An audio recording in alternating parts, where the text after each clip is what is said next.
That's Erik not Prince. what we want in the White House.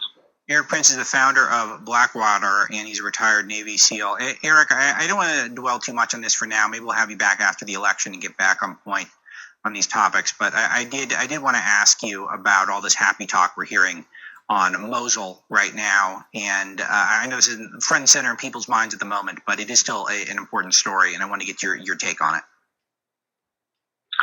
Well, more than just the happy talk, call it the politicization, the political attack on Mosul. Yeah, we want to retake Mosul, but it could have been done months ago. But of course, it's done right around the election. Big pressure from the administration from Washington on the military to suddenly move now and to take it to have a happy story, so-called victory prior to the election. Clearly, they are not going to conquer Mosul. The media is reporting, they're in this city or they're in the outskirts. There's a long ways to go to capture the city of Mosul. It's going to be more like fighting in Stalingrad. There's no plan for the almost 1 million refugees or civilians that are still in and around the city. And there's really no plan for what do you do afterwards.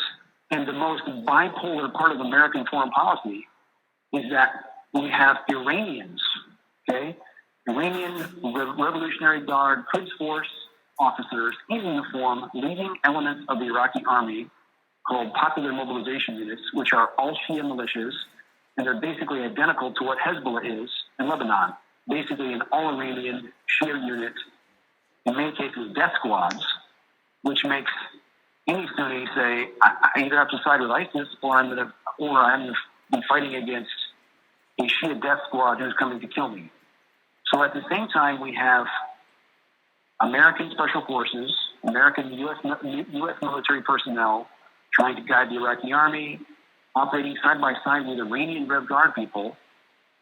A few hundred miles away off the coast of Yemen, we have Iranians shooting surface-to-surface anti-ship missiles at U.S. Navy warships patrolling off the coast in Yemen in international waters. I cannot imagine how we have a foreign policy so screwed up that we have those two things occurring in the same theater simultaneously. So, what danger does it? What danger is present because of the Shiite militias that are there, and what danger does that present to the U.S. troops that are embedded with the Iraqi military in Mosul? Well, these are the same Rev Guard soldiers that provided all kinds of roadside bombs, especially the really nasty ones called the ESPs, explosive form penetrators, which can punch right to the side of any up-armored Humvee and even the Abrams tanks. So again, operating with the same troops that a few years ago were killing and wounding and maiming thousands of our troops during the effort in Iraq. So they can certainly turn on that level of hate again.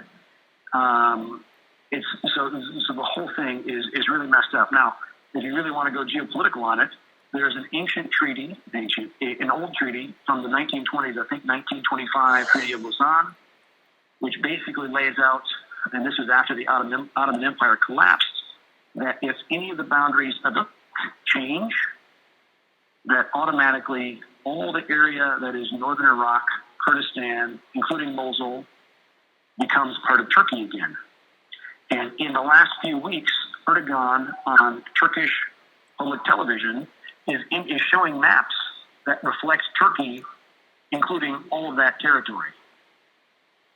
So we really have the makings of a massive adjustment of the map where the Turks occupy, I think largely destroy, the Kurds, who have been our only reliable allies in that area, and also taking all of northern Syria, even parts of Bulgaria, and parts of Greece.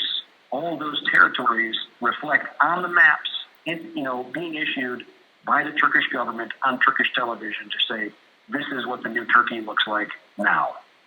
So we have great power, real geopolitical challenges ahead. And I was going to ask about this as well. This is running our foreign policy. This is what I was going to talk about as well, that Turkey is really pushing for a bigger role in northern Iraq. And I was curious how concerned we should be about this, because should we be worried that Erdogan's going to start trouble with Assad and Russia again? in Syria? I think they see it. I don't know what deal what Erdogan in Turkey has cut with Putin, but it's probably not great. It is certainly to the detriment of the Kurds, and they're going to take all the Kurds' oil. The makings of a real humanitarian crisis. I mean, the Kurds are the only ones, as ISIS is rolling across all these areas, the Kurds are the only ones that sheltered hundreds of thousands, even millions of Christians and prevented a Christian genocide.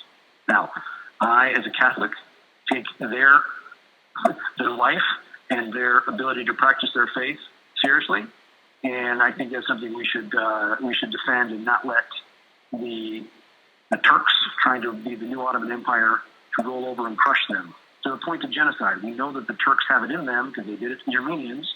They can do it again to the Turks or to the Kurds. And so this is a true mess that the next administration is going to inherit, and it will be dangerous waters ahead. Yeah, it will be dangerous waters ahead. Thankfully, we've got guys like Erik Prince to give us the hard truth here at Breitbart News, the Blackwater founder and retired Navy SEAL. Joining us from Hong Kong. Thanks so much for being so generous with your time, Mr. Prince. We will